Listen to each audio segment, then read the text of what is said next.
So they'll be on the loudspeaker. Okay, everybody else on Teams or whatever? Yep. Okay, so we will call the meeting to order. Roll call when you're ready. Loest,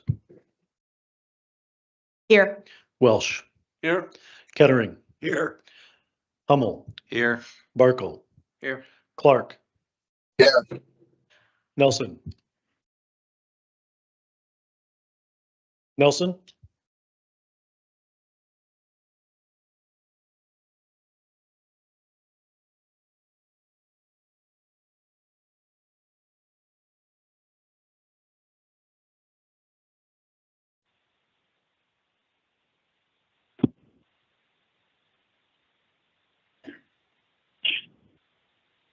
Lauren, are you here?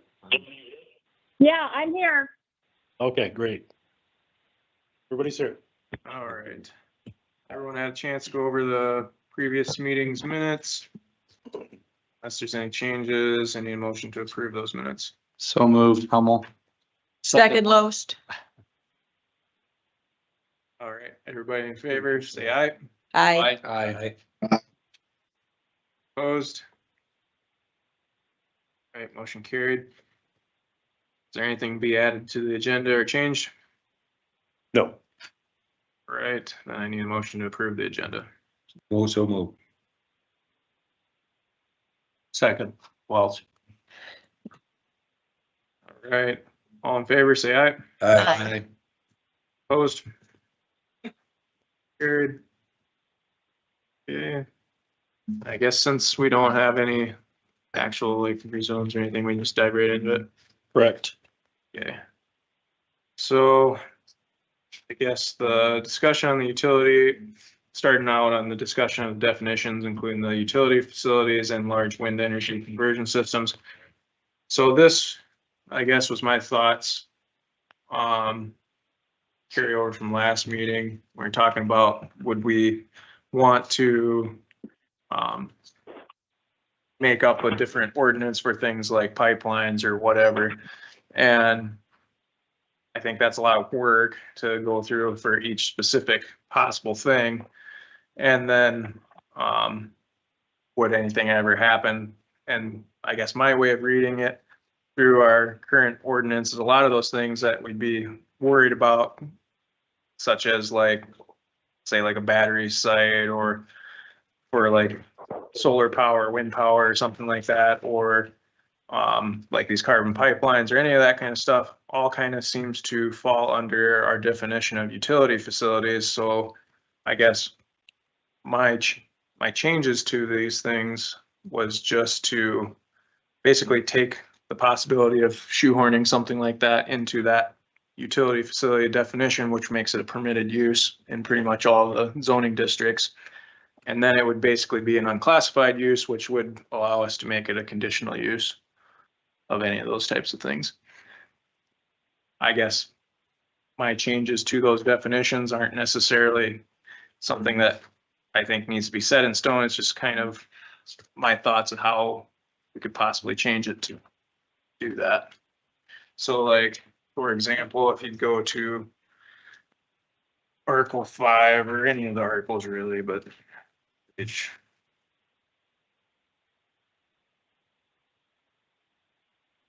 so just take like the say like pipeline, for example, under a current definition of utility facility, that'd be anything used in production, generation of electricity, or the transmission, delivery, collection, storage of water, sewage, electricity, gas, oil, electronic signals.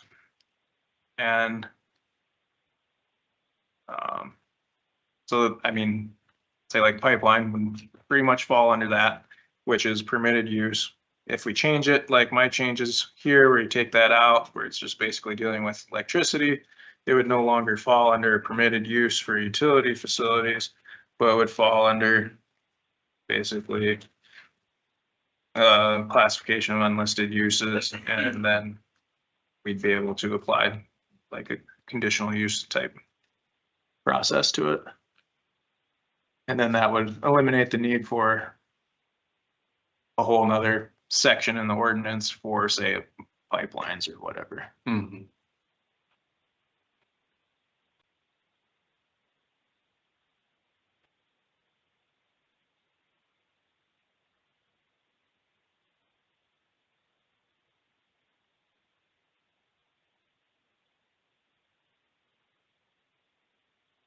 So if we take all those words out,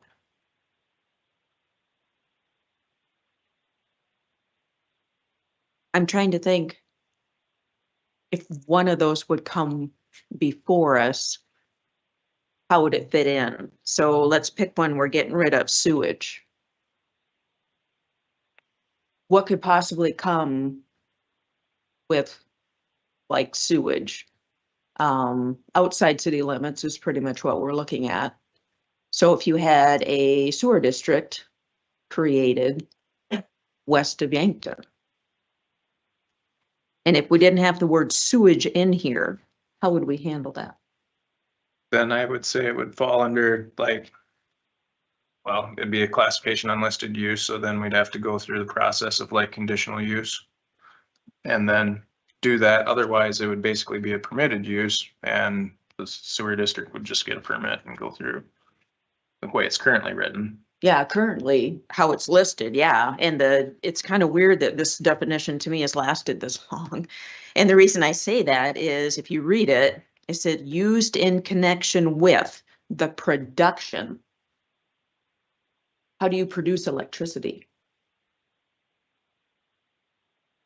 So does that mean you could, it's a permitted use. It's saying here you could produce electricity in all those districts.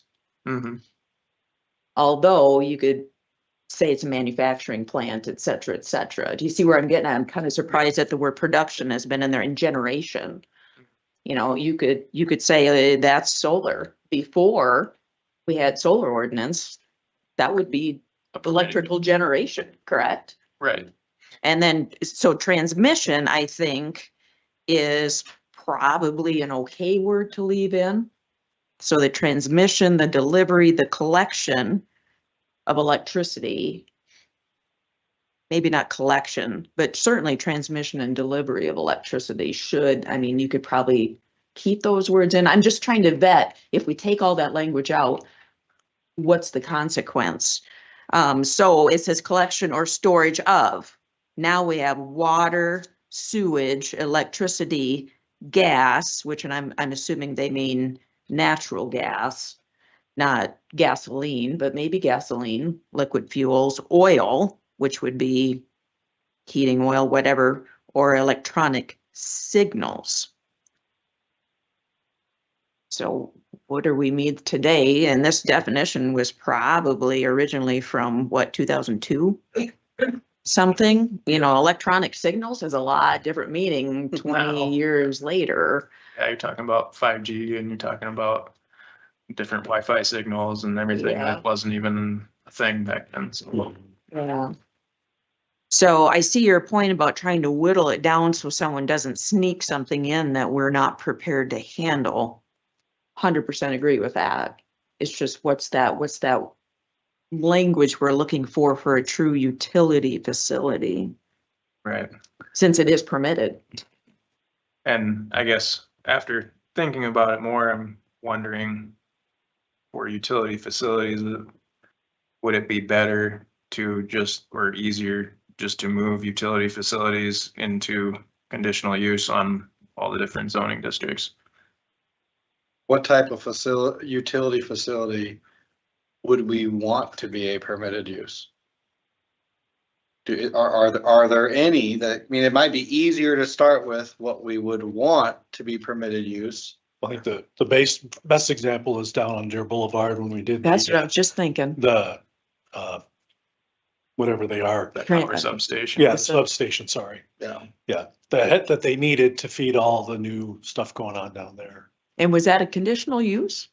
No, they had to rezone that. They had to rezone it. Oh, see, they didn't need a conditional use for that. Maybe, Chris, you're right. Maybe it would be better to move them all into a conditional use area, That's what I'm saying, is if this. or whoever brought it up. If this commission would say any type of, you know, utility facility needs to go through the conditional use process, then we don't need to have that. We don't really need to change the definition at that. Exactly.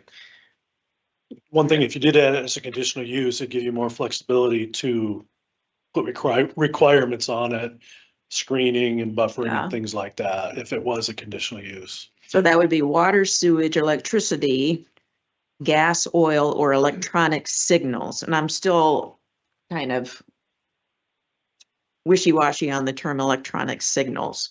I mean, I'm not sure A what lot of that different means. things, but An example is the signal they send from that transmission facility that, you know, when they put in a substation, it sends electronic signals so that they can monitor it. And I think that's what an example of that would be. Yeah, so I mean, leaving it in is probably fine. It's just I always like to have some type of meaning behind a term if you're going to use it, Mhm. but I- so I I guess think- I would be okay with considering moving it to a conditional use in all the areas where it's currently listed as permitted. which I believe I looked, I could be wrong, but I believe it's pretty much every zoning district is. is permitted. Pretty much, yep. Yeah, I don't disagree. I think, you know, for as much discussion as there are for those things, it probably wouldn't hurt to do that because people are always leery of wanting them in their neighborhoods, and at least we can put some conditions on it then at that point. But Mhm. yeah, it's Yeah. not a bad idea. That'd be good. That's be what I'd be pushing for, is if we could do that. If you had that, it would be at least the minimum that we would need to basically cover ourselves for any of these different things that are out there that people are worried about, whether it's pipelines or like say a battery storage facility or something like that. And I guess that's also why I had the change on the large wind energy conversion system. Basically just adding the accessory facilities do not include facilities utilized for energy storage, because the rest of the definition makes it sound like that would apply as an accessory facility. Yeah.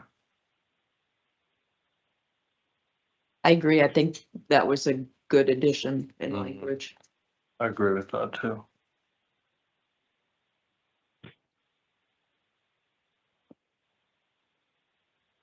So basically, you'd just be adding that sentence, accessory facilities do not include facilities utilized for energy storage. Right.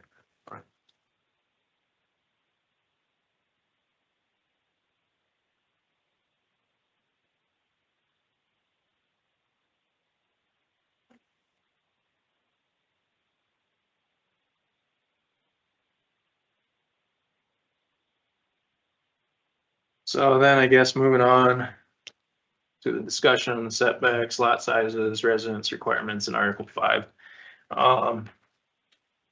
I proposed some changes to it where, like last time we had some proposals of lowering lot sizes and everything in Article 5, and I guess my point was that it doesn't, that's basically the only protection for farmers in an ag zone district is the lot size requirement.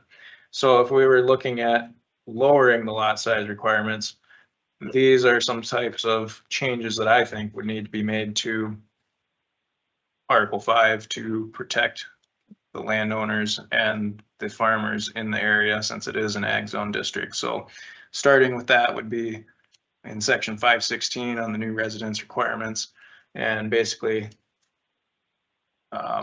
changing it to landowner for the residents acknowledgement, basically, of that their setbacks don't apply to new residences from existing AFOs or KFOs. I changed that to landowners. That would take into account having somebody that is currently farming, may not have an operation like that, may have it in their plan, and then getting a house plopped next to them that prevents them from doing it. And basically so then they would be protected from new residences, even if you're not currently operating one of those animal feeding operations.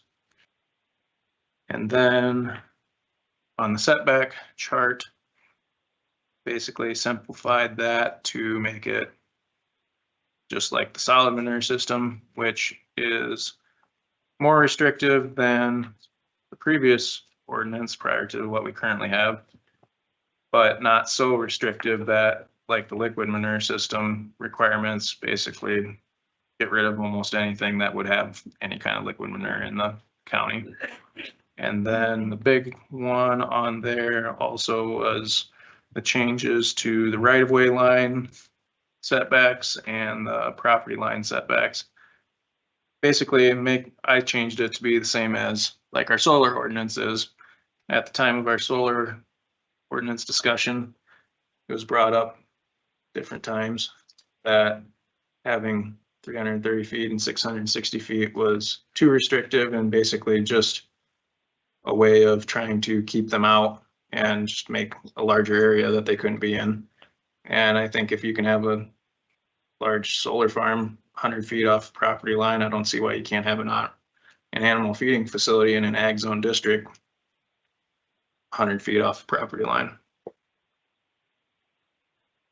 So I guess those are the changes that I would like to see before we consider lowering lot sizes in an ag zone district, just to protect the rights of the people to actually farm and do agriculture in an ag zone district. And if those things were in there, I wouldn't see a problem with lowering lot sizes to allow more people to place houses. Basically, if you're in an ag zone district and you're going to acknowledge that agriculture, farming, animals exist in that part of the county and that they're allowed to be in existence there, then there isn't an issue with having more houses.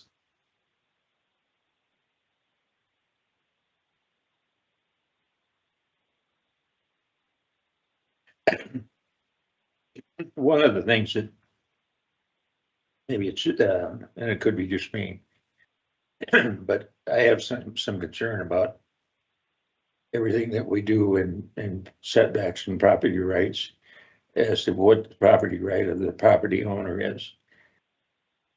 For the majority of the farmers, their farm and land is operation is their equivalent to our 401ks. And to set something up that he can't sell 2 acres or 3 acres in a year, if that gives him enough to live on for another year, I don't know. I'm not sure I agree with that. Well, like what I'm proposing here, I'm not saying we can't lower lot sizes. I'm saying that these are the type of changes that need to be made to protect everybody else's rights to actually No. farm. To protect the farmers' rights. And I agree with that, but their farmers are in 2 groups there. There's the farmer that has to look forward to retirement and what he can do with his property, and there's the farmer that wants to continue his operation. And both of them have to be considered. But if we lock one of them out from doing anything, to me, it isn't very fair. So what if you made the changes that I've got proposed here and you lowered lot sizes? And then wouldn't that be protecting both? I don't know. I'm not a lawyer.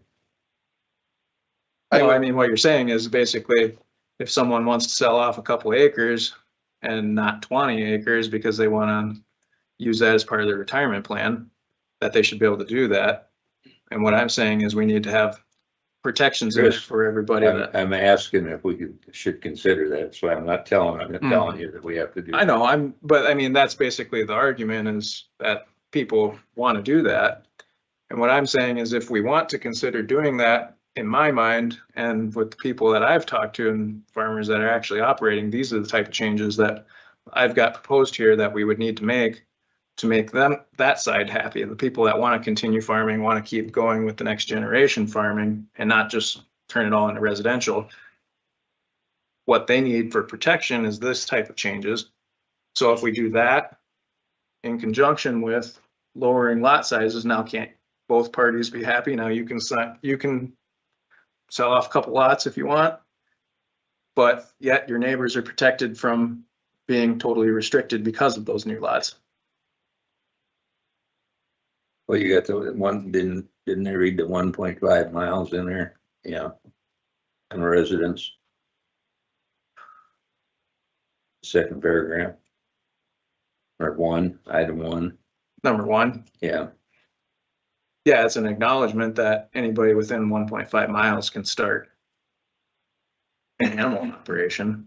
That's what's in our ordinance right now. I just changed it to be a landowner and somebody that's actively farming. And that they can start an animal feeding operation, not just an existing one that's already there, because basically our ordinance now, it sort of protects someone that is already operating an animal feeding operation and gives you a small amount that you can expand, but it won't protect anybody that wants to start a new one. So basically you're gonna have no new development, just basically the old ones can be there.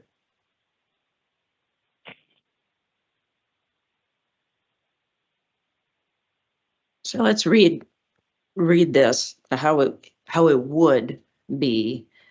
It says, any new residents must acknowledge that any landowner located within 1.5 miles of the new residence and that is actively farming at the time of the issuance of the new residence building permit may expand or start any AFO and or CAFO operation in the future without regard to setbacks for this new residence. So one landowner, that would be anybody who owns land. So I own land. Actively farming. What is actively farming? In the 2 out of the 3 last years. I mean, I think we do need to put some sort of, Well, but my point is, I could have a hobby farm. I could have chickens. I could sell eggs in town. That is actively farming. I So, think I would be okay with that because say that. you but wanted that to- means if someone buys a lot next to me and builds $1 million home, I can put in 2 hog barns without regard to them. That's right. And I used to just have chickens that I sold eggs from. So essentially what you're saying is if this passes today, any new residents in our county off the map for setbacks In an ag zone district. in an ag zone district. So every new house built in this county in an ag zone district might as well be a phantom because every piece of property out there is being actively farmed. I have 10 acres fenced out around my house. We put it up for hay every year. That's actively farming. So you cannot build a new home in this county, in an ag district without the risk of an animal feeding operation being 100 foot off your fence line. Is that the direction we want to go? That's all I'm saying. Those words, that is what I interpret them as meaning. Because landowner means anybody, and anybody, I guarantee, legally can say they are actively farming. Because I could be raising trees, seedlings, whatever it is, that's actively farming. It doesn't mean you have to have a Schedule F or things like that. I mean, but that's what that means. And when this was put in, the viewpoint was whoever was there first had some rights. So if your house was there, you had some rights. If you had an animal operation today and someone built over here after you, you retained your rights to expand without regard to that new home. Anybody else that was already there, yeah, you had to work with them and try and get a waiver and be good neighbors and that. So that's one reason the language is what it is today. In the paragraph before was to try and get some type of balance.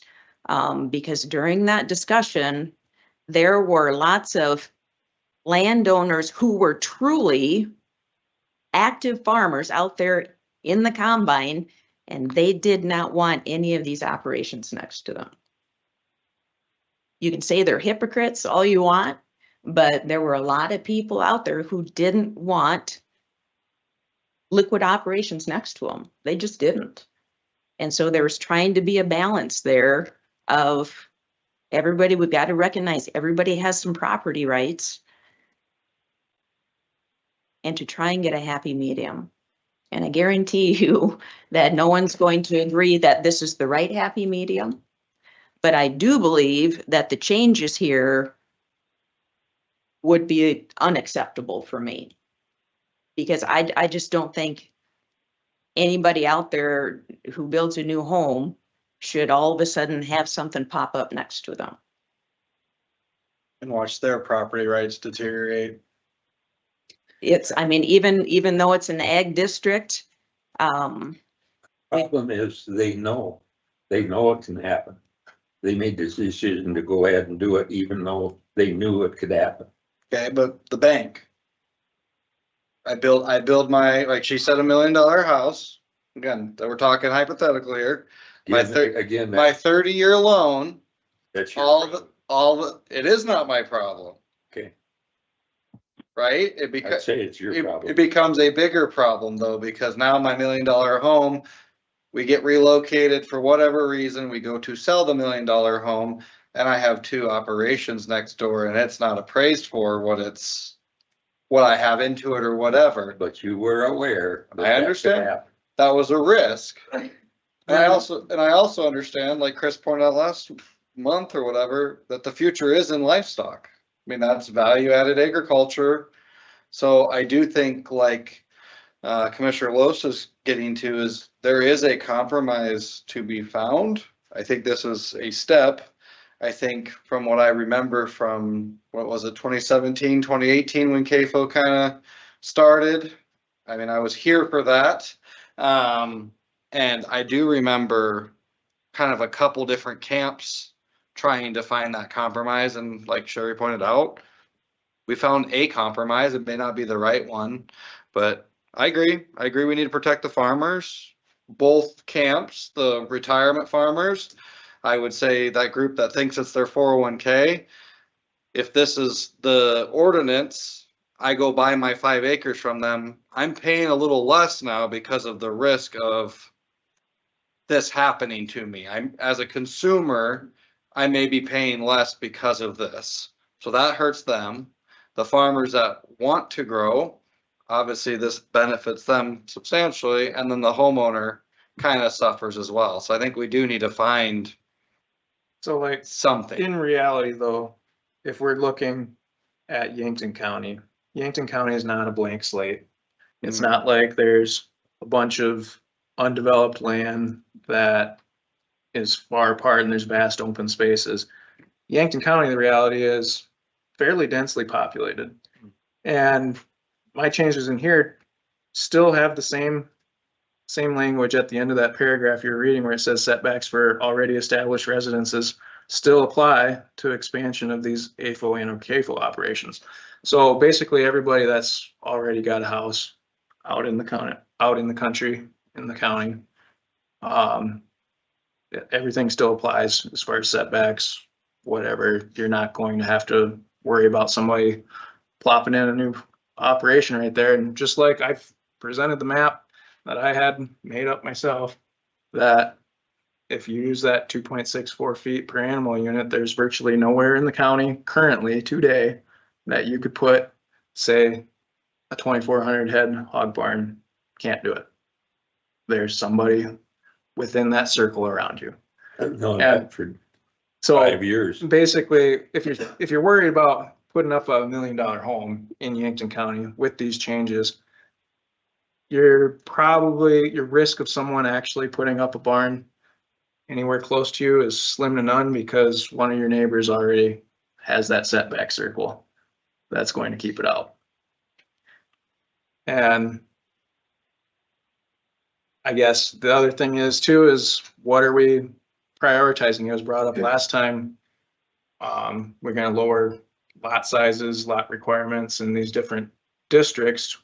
Why do we have a distinction between a residential district, R1, R2, whatever? Well, if we're going to not make it possible to have animal agriculture in an ag zone district, then why don't we just call it another residential? Let's call that one R1. We'll make current R1, R2, we'll just bump them all up one number. And let's say that R1, the ag zone district, is going to be 10-acre lots, there's no animals in it.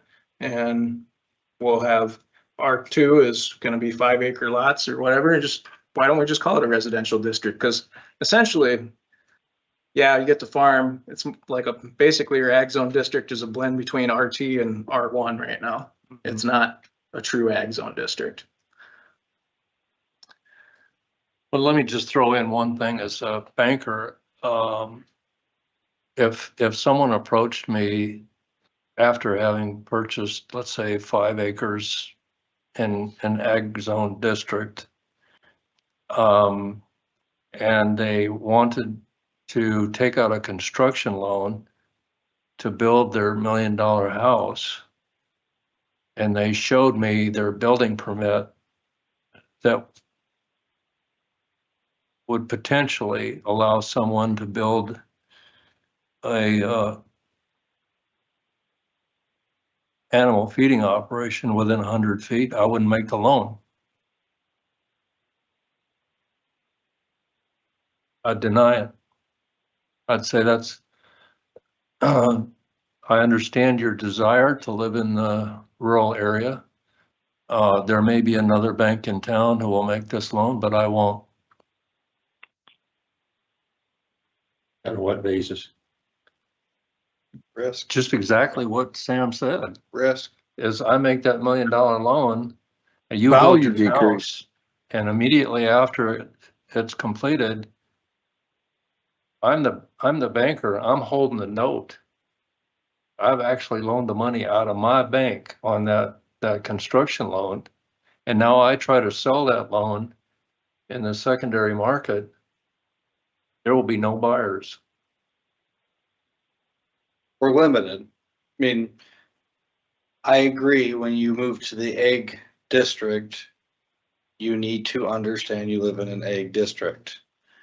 I do agree there needs to be some protection for the people who move to ag districts, and there also need to be some protections to help encourage common courtesy in the ag zone district. That does not mean I should stop Chris or whomever from pursuing their dream, but there needs to be some level of common courtesy down, a base minimum that is acceptable. I mean, I tell you guys every week, every month, I grew up on a non-conforming residence, 1 acre, 0.99 or whatever it was, right? And I don't know what the guy who rounds are, my parents own 160, right? Now, again, my parents have the protection. They were there first. I understand that. But let's just say I bought that 1 acre and I pushed the house down and I built my house onto it or whatever. Our ordinance need to protect some level of common decency, right? Some common courtesy. Again, I don't think I need to be a point where it's just it's so regulated that the answer is no before they can even get through the door. But I do think there needs to be a minimum of like, hey, like you said, and I just don't think 100 feet is that minimum, but maybe what we had before was too restrictive, but maybe there's some common ground, or maybe, maybe it's like first right of refusal or something weird, so when property changes hand and it gets zoned residential, a clock sets in for the farmer at a pre-described time or whatever to do something, or to make I don't know how that would work to give, because like I said, I'd hate to say it if I know where the Barkles own land, so I buy some land right next to the Barkles, and I come here and I'm all excited, here's my building permit for my house, or I send my letter out or whatever, right? And he gets notified, he's like, shit, 3 years from down the road, we had a plan to do this, this, and this, and they can provide some evidence of that, then maybe we can work together. I don't know how that would work, but every case has to be handled consistently and fairly, and that's where it gets really challenging, because It don't work that way. I know. In real life. That's why we have policy, so we can be firm, fair, and consistent with everything. So, like I said, I was not on the planning commission when CAFOs was a hot topic. I mean, I was here in the community. I remember coming to various meetings and sitting and hearing, and like I said, I just remember there being a definite, at least 3 camps of people who we need to write this for. I think, if the county's goal is to, increase, the population in our rural areas, there are plenty of good reasons to want to do that. The problem we have right now is that it's not just animal feeding operations, it's also spraying. It's also, Combine. yeah, noise of, Noise. all of it. And to be completely blunt about it, city people just don't understand that. And they will complain. And so if we start down that road of increasing, of lowering lot sizes so that we can increase the population in the rural areas, that's what we're going to see. It will happen because people won't tolerate it. They should know better, but we were having a conversation earlier tonight before the meeting started where people were doing things that are absolutely foolhardy. Just walking into a trade show and plunking down a down payment on a $150,000 travel trailer without any thought.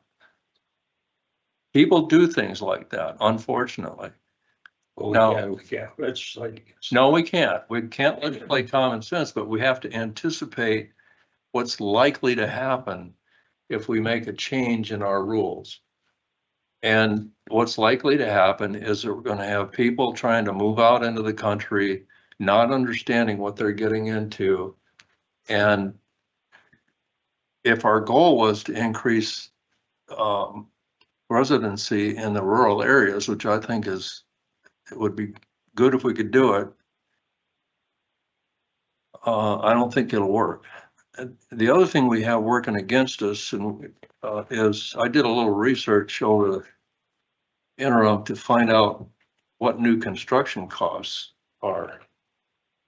And basically, the base level of construction, new construction, runs about $150 a square foot.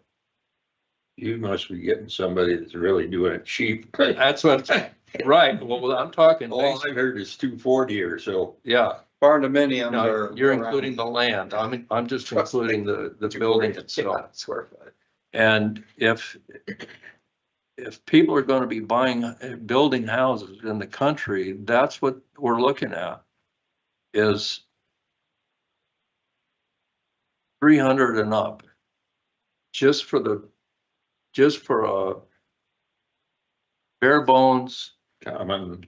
yeah, construction. And you're not gonna find jillions of people who can afford to do that. So it almost seems to me like we're chasing something that's not gonna happen. I mean, the practical realities are farmers need to be allowed to farm. And they need to be able to follow the market so that they continue to make a living farming. And anything we do to reduce lot sizes will compromise that. Because people won't tolerate those things and they will make foolish decisions unless the banks hold them back. And so I just don't see this I don't see reducing lot sizes as something that's actually in reality going to work. Sorry to say it, I wish it would. It'll work for the rich people, maybe. Yeah. Yeah. There are a whole bunch of them in California that might be coming our way. No kidding. migration is natural. So look at the city of Yankton and how one generation lived below 15th Street, and then when they got a little bit more established, they moved north of 15th Street, and then there's that leapfrog effect. So affordable housing is a serious concern. I mean, we have what, 3 affordable housing projects right now in the city of Yankton going on actively. So that is a legitimate concern. Opening up a more premium or exclusive housing opportunity still helps migration occur. It still turns property. It might not turn property at a high volume, but we got some people who live from 25th Street on north or whatever that are sitting on a $500,000+ house now. If they purchase in the right generation, they can definitely use that equity to move out to the country, opening a home for Yeah. a new family to move up, which helps the overall picture. I mean, it'll happen.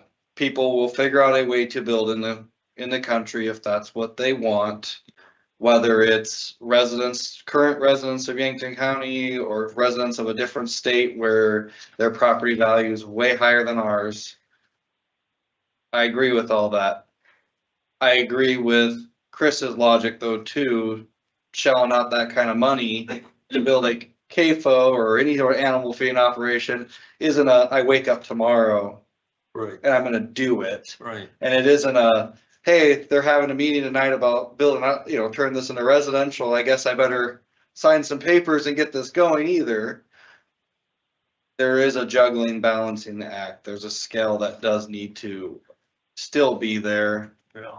Like I said, I agree with Chris, like you said, the 2.64 feet, basically your right has already been invoked by someone else, but that someone else isn't me. And so that's a hard thing for anybody, I believe, is to say, well, yeah, someone else on your square mile had the right to say no to this, but I didn't have the right to say no to this. I agree with spraying and combining and, having different equipment because you're farming 35-acre lots with houses around, or 35-acre plots, versus out west where you're going 1 mile down and turning around, going 1 mile back.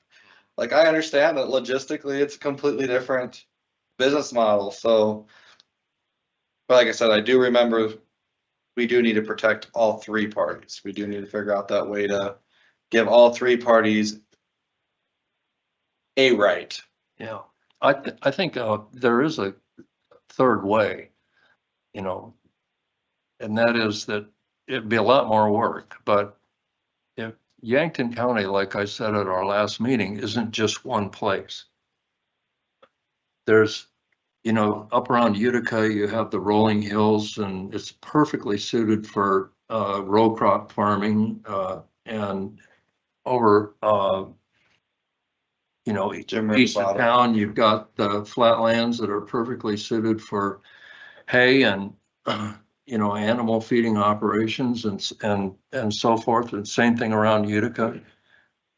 But if we've got the entire James River Valley, that is it's just a different ecosystem than what you find around Utica. And if we wanted to, we could identify areas like that. They're not really farmable as a profitable farming operation, certainly not as a profitable large scale farming operation, but they would be farmable for boutique farms or for people that just wanted to have a place in the country. Except everything in the James River Valley is flood. Well, I'm talking about, of course, the bluffs and within a certain distance of the bluffs. Dan Clemish's land is a place like that. It doesn't all flood. There are some parts of it. Growing up not far from there, yeah. Just the roads, Yeah. just the roads in and out. Yeah. It comes pretty far up there, but. But again, if we want to actually encourage people living in a rural environment, we're going to have to respect the rights of the farmers But there are places where the farmers who are trying to make a living farming really can't make a living. I just think preferential zoning, one creates that whole, we're not being fair, we're not like, Yeah, Chris is basically saying, if it's an egg district, you treat it like an egg district, or write the rules and at least treat them uniformly, whether or not he agrees with the rules, at least have the rules and treat it uniformly across. But when you start doing preferential, like zoning, Well, that's basically what you're doing with a residential district. If you want this area, like say that you wanted to have like across the bluffs around the Jim River Valley, you want to do boutique farms and residential, well, that's R1. right. I mean, that's hobby farms, that's houses, smaller lots, 5 acres, that's R1. And that's why I say it would take a lot of work to be able to actually figure out where that is. And there's land in Yankton County that's not very productive. You know, some land is incredibly productive and some land just isn't. how many acres is there in Yankton County? Anyone? 535 square miles. 535 square Multiply miles. that times 660 and you Yeah. got it. I'm not doing the math right now, Neither. but you do preferential, 300,000. Well, thank you, yes. zoning, and you have now controlled supply. Yeah, And so then as a county, we've controlled supply for growth. Again, we already know currently with the current market, I go buy my 20 acres at $10,000 an acre, my 200 Gs deep, I build a house. We've already made it so we're at like the top 1 or 2% of Yankton County are the only people that can pursue this dream. the doctor. Yeah, doctors, lawyers, not a safety manager at Tuxedo, I can No, tell you yeah, that. Yeah. But anyway, you do preferential zoning or whatever we're gonna call it. I don't know what you would call it, but you have now limited supply. Trust me, I ain't buying my acreage up there for $10,000 an acre Yeah. at all, because now we've taken 535 miles that can be used for a ton of different uses. We got a whole book that tells us the different usage. And now you're gonna say, well, this is the new growth strategy. It is, yeah, maybe a few people can find their way over there, but we are not helping with the current affordable No. housing.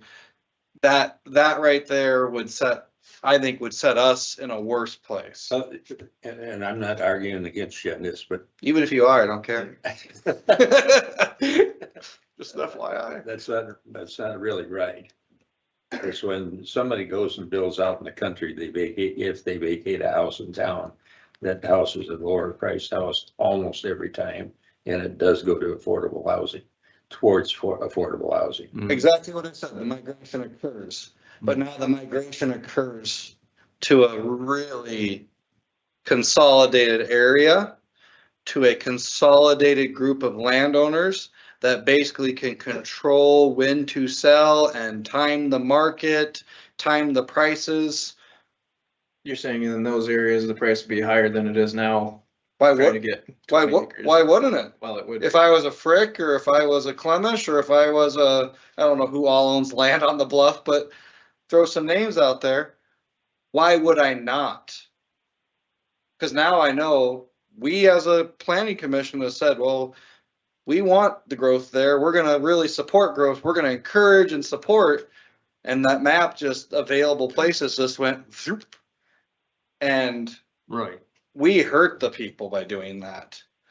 We need to find a compromise that allows all 535 miles to be accessible within reason to whether it's a farmer trying to sell some land for his 401k, selling off a small little bit, because we're going to take that right away from them if we do this, because now it's like, well, I own 40 acres. I was going to sell 5 acres for the next 8 years or whatever.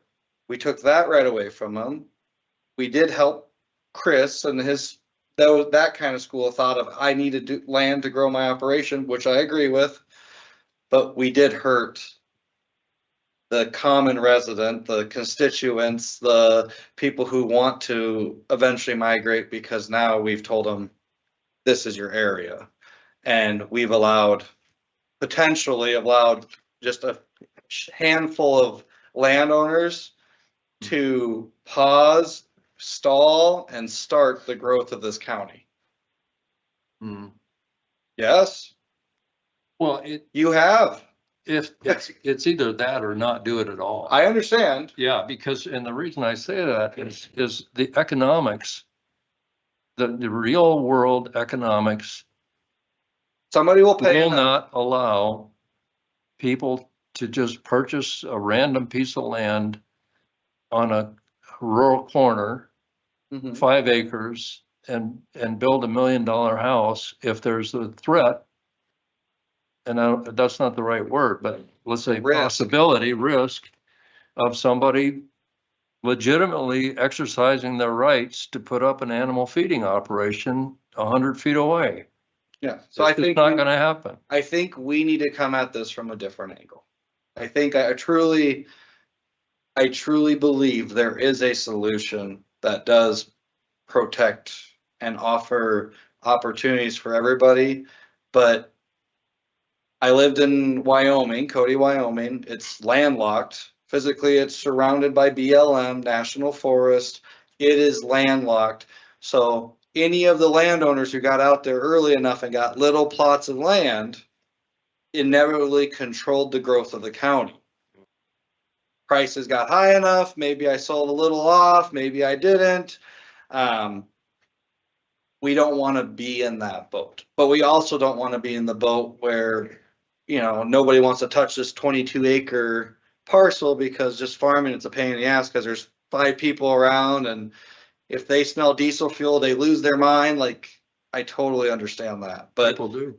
I just mentally and ethically don't believe we can say, hey, we're going to take this area that's owned by a half a dozen landowners or whatever it is, and say, we're going to set that as our preference. And in doing that, you're also gonna tell another group of people in another area, you aren't gonna do it. Exactly. And so, like I said, What are we doing? so I think we do need to, I think this is a really important conversation. I'm actually really glad that Chris brought this to our attention. I do like the idea of the landowner that's currently or quote unquote actively farming an area having some sort of opportunity. So whether it's when the current landowner comes and says, hey, I want to break this up and subdivide into 3 residential lots, blah, blah, blah, they come in and provide evidence that they've met with, or they are currently in discussions of building a CAFO or some sort of animal feeding operation. We make it public record, and whomever buys a lot, then they start their conditional use permit that night or whatever. And now those protections are in place. If I buy the land, I'm like, oh shit, Chris already filed for a conditional use permit. I know it's coming.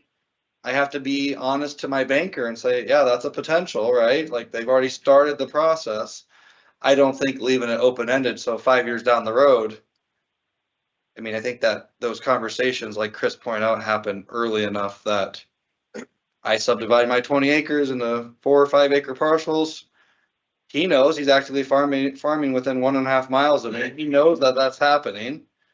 He comes in, provides some sort of evidence, reasonable evidence that he's already meeting or planning, and we can issue a placeholder permit or something. I don't know how that would work. And currently, the way the ordinance is you can't subdivide an ag zone district into 5 acre parcels. But if you wanted to, say that was your retirement strategy, you want to sell off some parcels, you can go rezone that area. And then at that time, everybody in the area gets notification that you're rezoning. That's what I'm saying. I kept saying subdivide. I meant a rezone. Yeah, so everybody gets notification that you're rezoning, and then those type of things can be brought up, but, and that's the way it is. Yeah. Right now, what I'm saying is if we were going to lower lot sizes or whatever, there's not a lot of protection in there for guys that are currently operating and want to continue in the future. I agree.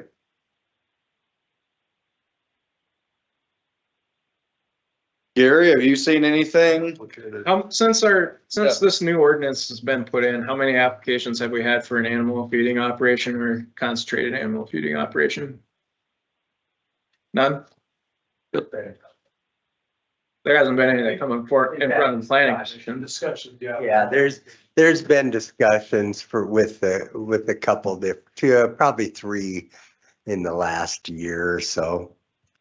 But none that have actually, None have moved forward at this time, yeah, but they're talking about it. so since 2021, when all this was amended, there's been none.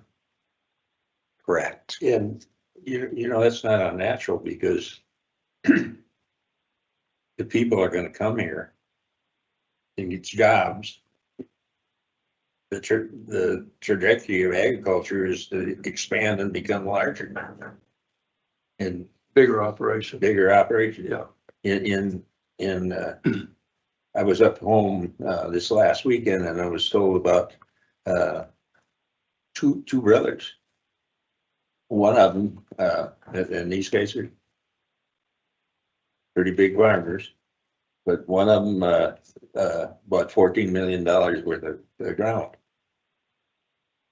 And his brother wanted to buy part of that 14 million and so he said, okay. And then behind his back, the one that didn't buy it first, but went to the seller, raised the price $2 or $3 million and bought it all and gave his brother nothing. There's a huge farming going on, and I mean, I'm aware of those things. I've got some pasture ground up by Watertown, and you know, pasture grounds nowhere near that kind of money. But if somebody came to me and said, I'd like to buy five acre pieces of ground to build houses on, I wouldn't see why I'd have to sell them each 20 acres. No, you're right. If I wanted the money to retire. Right. But then couldn't you rezone your parcel so that you could break it up into smaller I chunks? don't know. Well, I mean there, but I'd say it was just for hypothetical, say it was in Yankton County. I wouldn't bet on our planning and zoning voting anyway on anything. Or commissioners. I'll keep us included in it. Mm-hmm. Glad to keep yourself honest there. Yeah. Yeah, I guess I see. Yes, I'm not a farmer. I'm not building the country. I'm not, you know, I see it from the perspectives of the people that, you know, I talk to and interact with, and I just disagree with, you know, going to a point where it truly is you know, I guess I remember someone told me once that many years ago, some of the townships wanted it, you know, your vote should be based on how many acres you own.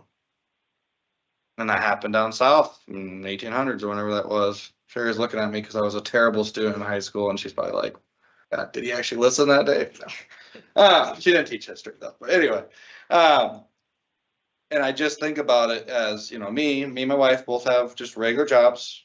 The opportunity for us to purchase any land in the country is fairly limited, you know, maybe in, you know, residential transition or whatever, and rural transition, I guess. But anyway, It'll cycle a little bit, so don't give up hope. yeah, but moral of the story is I don't need to step on a farmer's toes to get what I want, and a farmer doesn't need to step on or encroach on my toes to get what they want. I just don't know how we put that in policy. And I think that's where we take some time, and maybe we need to look at other areas that have successfully kind of handled this. And maybe Chris is right. Maybe it truly lies with the setbacks, and maybe it truly lies with kind of that buyer beware, like, hey, you're building after this date. When they come talk, this is some of what you own as risk when you build after this date. And maybe we have a group of people who can put enough down on the loan to make it so it's like, hey, yep, we can make that work. But And believe me, the bankers. They'll figure it out. They may not be able to sell it on the secondary market, but they want to loan money. That's how they make money. Of course. yeah, like I said, I understand the cycle, and I mean, my wife's, aunt and uncle, they farm over by Presho, and you go to their farming operations, it's a lot different than you see out here. Continuous tracks and just so much, it's completely different culture. And as we kind of know, once you cross that river at the halfway point in the state, the culture changes. We farm on this side, they ranch on that side. Even if they farm, they're doing bigger groups of land, they're using bigger equipment. Well, and this also falls back onto the county and the city and the city and the school systems, because we're running buses out in the country that come back with 4 or 5 kids in it. Right. And so that was my job in Cody, Wyoming. One of my pieces of my job was director of transportation for the school district, and It's a long distance out there. you'd be surprised how long, buses were on the road, and just our costs, and Yeah. and trying to get a group stop is the best option, truly. Like I said, if we can control growth a little bit, it does help. It helps with 911 addresses, it helps with sheriff's response time, it helps with everything. But limiting growth to a few landowners to make a decision of to sell or not, or like I said, pushing that as an option, Yeah. I don't think that's fair to the public.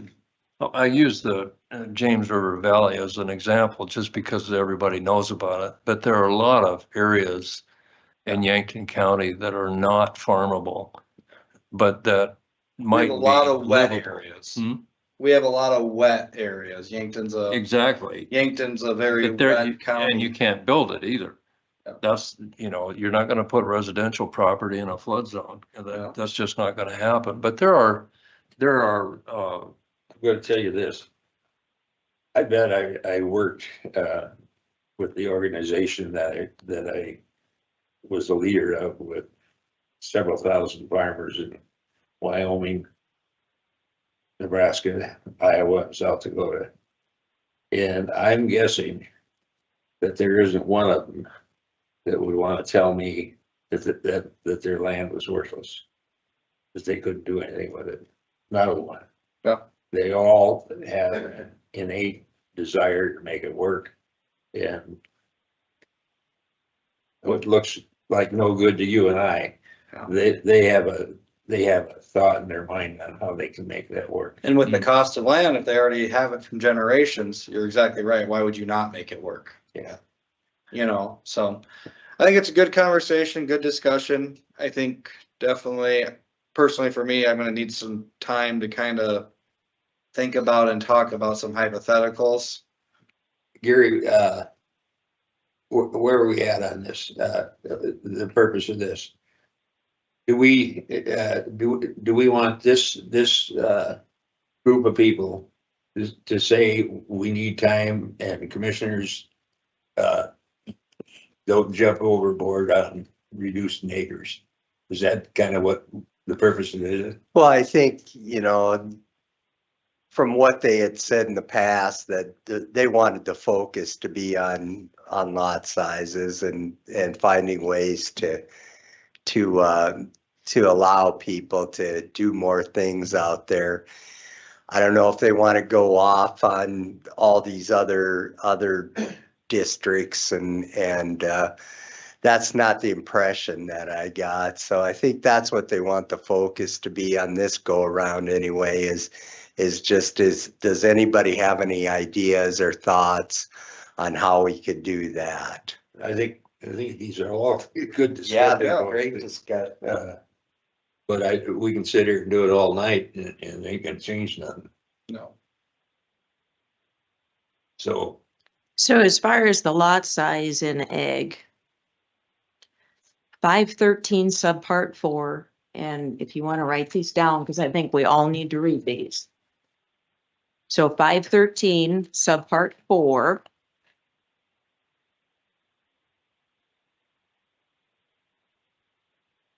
Five 16, subpart 2. 1503. And Article 13, which is planned unit development, only requires 5 acres. And that's essentially rezoning anywhere you want to with the planned unit development. They do them all the time out here west of town. Doesn't mean you can't use them in ag. And it doesn't say you have to have 10 houses. You could have 1 house on it. Technically. So I think those 4 are a good basis for getting into ag because those are the flexibilities around that 20 acres. Give me the third one again, please. So Article 1503. And that one refers to a second principal structure, but you're not having a separate plat. That's the difference between that one and, That's that farmstead one or something? well, 513-4 is the one Okay. where you can actually plat it out separate. And you can build the house and then plat it out technically. So there's a slight difference between those, but I think everybody really needs to understand those tools before we start considering the 20-acre change. I'm sorry, would you mind giving me the references again? You bet. 513, Will do. subpart So 4. 513 subpart 4, 516 subpart 2, 1503, Right, and then Article 13. so those are what give us flexibilities now. Yeah, those are certainly tools you can legally use today to get around 20 acres.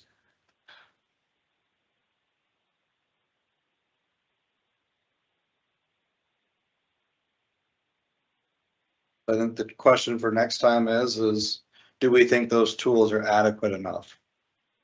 Yes. You know, as a commission, do we think those tools are adequate enough? And based on the answer of that, then we can talk about the question that Chris brings up is with those tools, do we feel that existing landowners have adequate protections to expand or alter their land use in the future?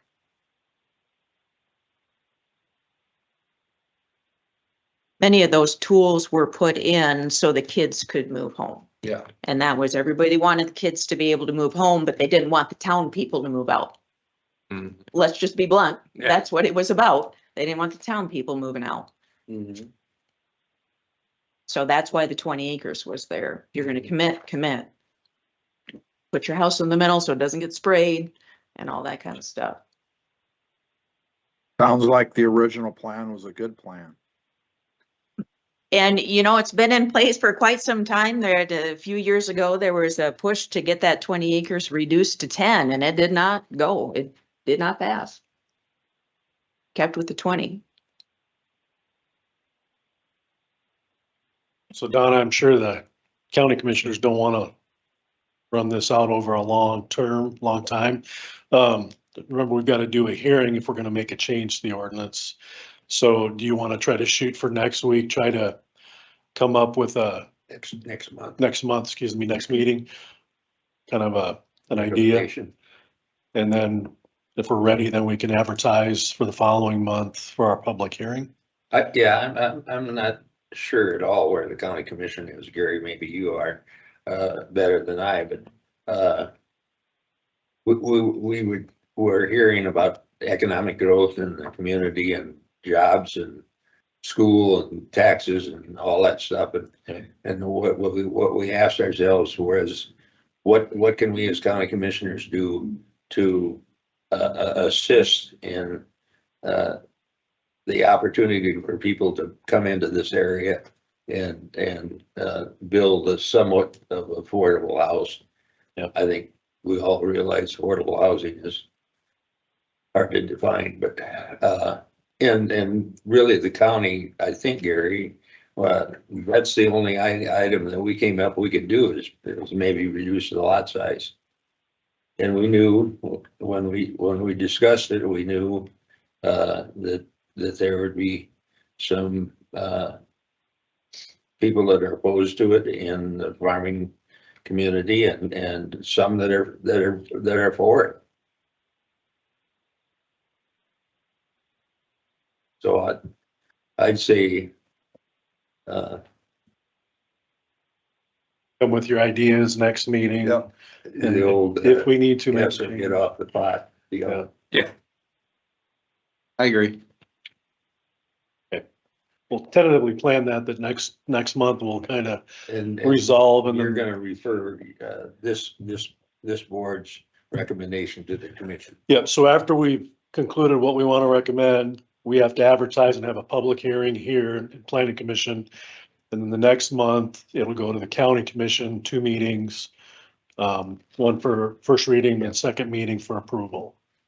Yeah, we just need to have that timeline kind of figured out so we have time to notify. So that's what we'll plan on, 2 meetings from now, have our final, our public hearing, unless we need another meeting. Mm-hmm. Okay. I like it. Okay, so next item, have on there request for maps from BY Water. I talked to Terry Wooden over at BY Water and talked to him about giving us maps of where in the county they have access to water and all that, since that's an issue. And basically through that conversation, he pretty much said that almost anywhere, well, I guess back up, there's certain areas in the county where they do not have the potential for more water, where they're maxed out and they pretty much can't. So he said, if we make a formal request at county, at the planning commission level here, for them to provide us with those areas, that they could do that fairly easy. So he could give us a map of basically, yeah, this area, there's no water, can't get it. Don't worry about developing it because there is no water and you're not getting any. As far as giving us a map of where else you can get water and how much capacity there is in that certain space, or how many lots you could have in a certain area, he said that's not possible, basically, to give us. And essentially, he said that for a cost, you can, in those areas that there is water available, you can almost do what you want, but there's a price tag to it and how it's engineered. So he said, yeah, if there's an area here that's got water access and you want to put up 1,000 new homes there or something, that might be possible, but you might have to do something like put up a water tower or something there to actually feed those homes. So yeah, it's possible. Price tag of it, it's probably going to say no, but he can't tell you that, you know, without doing the engineering. He didn't come up with any ideas on how we could economically develop the county for the benefit of the county. No, No. but Surprise. so, but he said that they can give us maps of basically areas that don't have any potential. So yeah, it's not a lot, but I think it's at least a start of something. Yes, and I absolutely. think that we could, if we want to make a formal request to him, to basically give us those maps of where they can actually provide water service, I think that'd be a good idea to have, just even if for nothing else, when you have people that are potentially looking at, yeah, I want to rezone this area, or I want to put up a new house in this area, at least we'd have a map say, yeah, you probably can. So just because of. And after you told us that, I did send a formal note to Terry asking for that on January 6th, but I haven't heard anything back at all yet. Okay. So, but our preference when I was up in Brown County, Webwater, same type of situation, did always give us updates on a yearly basis of the water lines in the area. It's not so much that we need to know the capacities. It doesn't have to be but it was nice for us to be able to say, well, it looks like there's a line in this area that could be extended. We had an ordinance that said, You know, or like when I was in Scottsdale too, we had an ordinance that said if you were within X amount of feet of a line, you could extend it and then do a payback system of everybody that had frontage on that line to help pay that cost. But it was nice to be able to at least say that, yeah, it looks like there's a water line there. You still would have to go to the water company to get the specifics of what could or couldn't be done. But then we knew that it could possibly be extended in things too. And so that's the advantage to having a GIS layer, especially of where the existing water lines are. But I understand what he's getting at, and we'll see if we get a response on the non water line areas. So.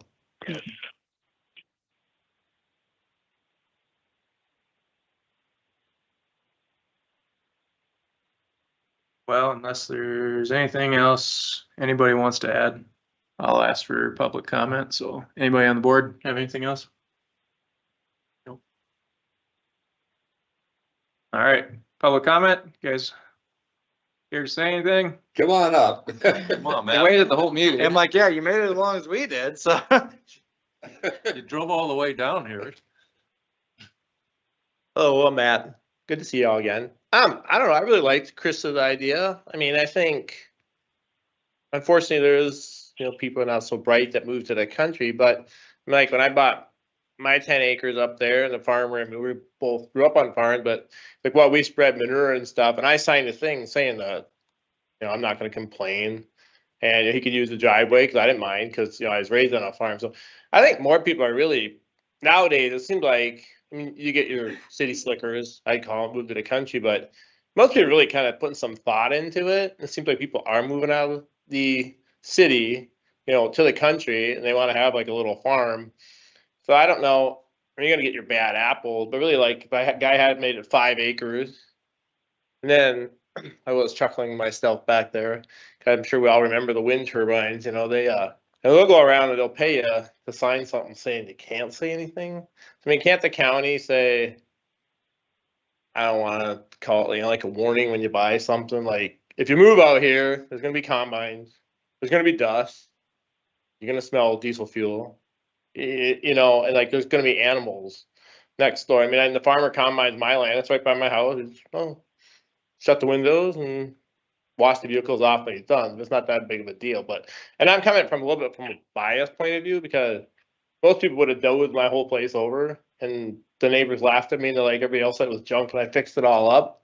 So, I mean, I pinch penny. So somebody want to buy 5 acres for say pasture land, it's 50,000, 10 grand an acre, keep it simple. You want to bring a camper in, I don't know the rules for that, and build it up over time. Maybe we'll have 300,000 into it after maybe 10, 15 years. So people got to be responsible for their own actions, So if you want people to move in, which you do, but Chris could sell off 5 acres and then say, well, but I'm going to be coming right here with the combine and make them sign something saying that they can't complain. I mean, I don't know if that's an option, but I mean, I really like this idea. It's kind of a chance you take. It's kind of up to the land. You're purchasing the land, like. I looked, did it have rural water? Did it have a sewer? Oh, it had been replaced. Nice, air conditioning. Like some of this, we can't look out for everybody. So I really liked his plan. So my 2 cents. Thank you. Thanks. Thank you.